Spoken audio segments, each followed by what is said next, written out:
فلاشة الطوارئ، فلاشة الويندوز والبرامج. الفلاشة بتضم أكتر من الويندوز، ده غير كمان البرامج اللي حضرتك محتاجها، وكل ده بسعر حصري. لا، مع مستر تك مجانا. أيوة زي ما حضرتك سمعت كده، مجانا. كل اللي عليك إنك هتستغنى عن كل الفلاشات اللي معاك وهتشتغل على فلاشة واحدة بس، وتعالى نتعلم سوا الخطوات. خليكم معانا. لو بتتابعنا اول مره ما مستر تنساش تك. تضغط سبسكرايب وتشترك في القناه، وما تنساش اللايك الجميل وتفعيل زر الجرس علشان يوصلك كل ما هو جديد من قناه مستر تك. الاداه اللي معانا اسمها وين سيت اب فروم يو اس بي، هي دي.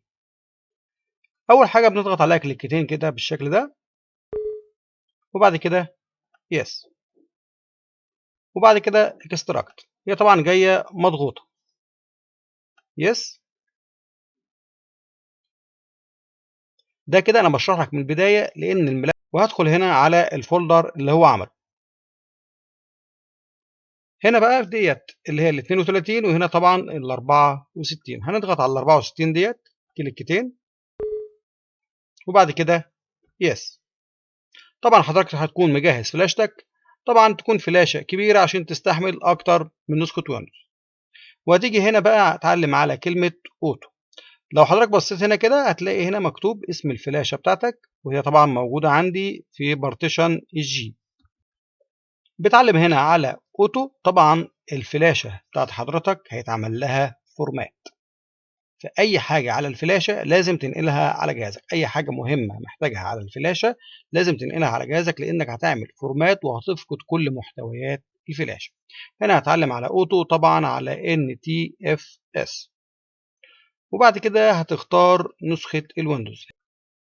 هنا كده لو هتختار 7 8 10 11، هنحمل الأول نسخة 7. هنضغط على علامة الصح، وبعد كده نختار النسخة بتاعتنا. ديت نسخة الويندوز بتاعنا، ويندوز 7. نضغط عليها كليكتين، وبعد كده بنضغط على جو. بس قبل ما نضغط على جو هنضغط على Advanced Custom New Name،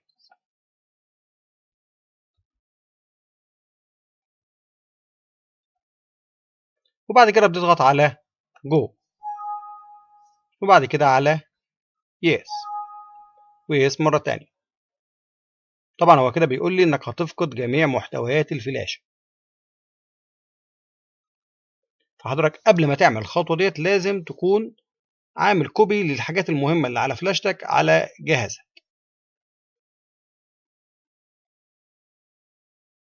هو هنا كده بيقول لي اكتب اسم الويندوز او اسم النسخة اللي انا سطبتها، بحيث حضرتك لما تيجي تنزل ويندوز تاني تقدر تفرق ما بينها. فانا هنا كتبت له ويندوز 7. اوكي اوكي.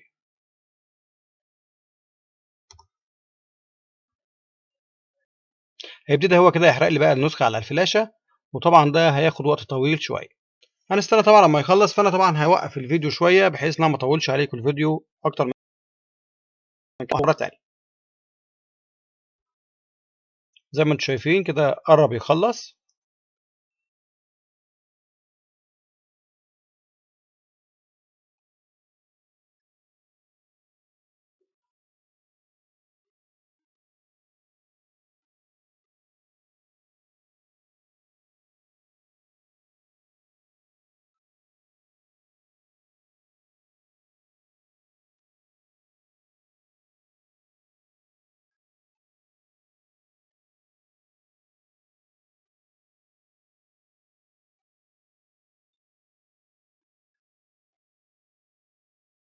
انا قصدت ان انا اجيب لك الخطوه ديت بحيث انك تعرف ايه اللي بيحصل بالظبط.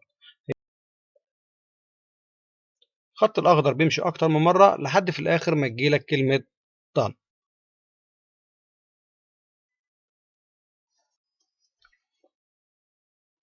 وزي ما انتم شايفين كده جاب لي done. تضغط على اوكي. ده كده بالنسبه لاول نسخه ويندوز. طيب عايز انسخ بقى النسخه الثانيه، باجي برضو هنا بعلم علامه الصح. بس في الحاله دي مش هتختار بقى اوتو فورمات، خلاص انت فرمطت اول مره فكده خلاص. يعني هنا كده مش هتختار اوتو فورمات ولا هتفرمت تاني، هتختار على طول النسخة بتاعتك وهتضغط هنا وتحمل النسخة. طبعا احنا حملنا 7. في معايا كمان نسخة 8، ممكن احمل عليها نسخة 8 كمان، ونضغط كليكتين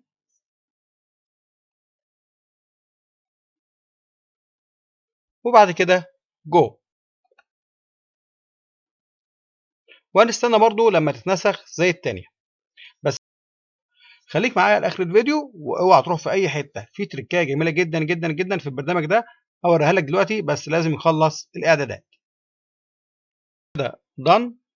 خد بالك النسخه بتاخد معاك وقت طويل، فما تقلقش، هي ممكن تحمل اكتر من مره، لكن في النهايه هتدي لك دان. تضغط على اوكي، وتعالى بقى اوريك التريكايه الجميله جدا جدا جدا. بضغط هنا على تيست، بضغط على اوكي، هلاقي ظهر لي حاجه جميله جدا زي محاكاه كده كانك بتنزل الويندوز، وكمان هيبين لك نسخه الويندوز اللي انت نزلتها سواء واحده او اتنين او ثلاثه، هتلاقيهم ظهروا قدامك.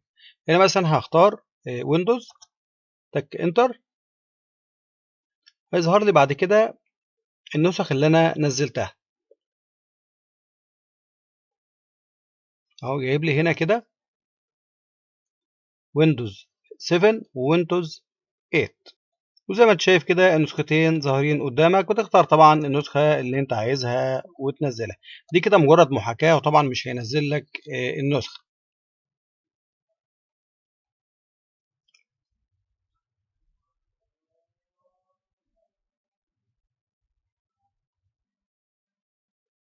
بيظهر هنا طبعا النسخ اللي حضرتك نزلتها سواء 2 أو 3 أو أكتر، بحيث حضرتك تعرف إذا كان النسخ نزلت بالفعل ولا لأ.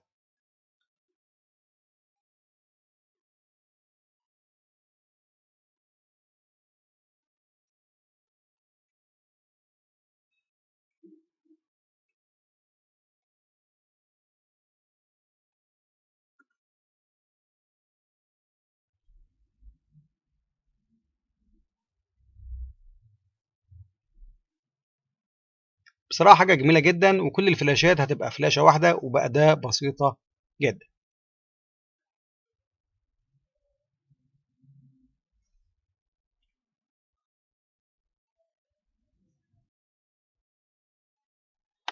وبكده نكون وصلنا لنهاية حلقتنا. طبعا لو عجب حضرتك الحلقة ما تنساش تضغط لايك، ولو لسه ما اشتركتش في الصفحة اشترك وفعل زر الجرس عشان يوصلك كل ما هو جديد من قناة مستر تك. واي سؤال او استفسار سيبوها لي في تعليقات اسفل الفيديو، وبحاول ارد عليكم في اقرب وقت ممكن. متنسوش الاعجاب بصفحتنا على الفيسبوك والتيك توك، محمد موسى مستر تكنولوجي ومستر تك. وشكرا على حسن متابعتكم.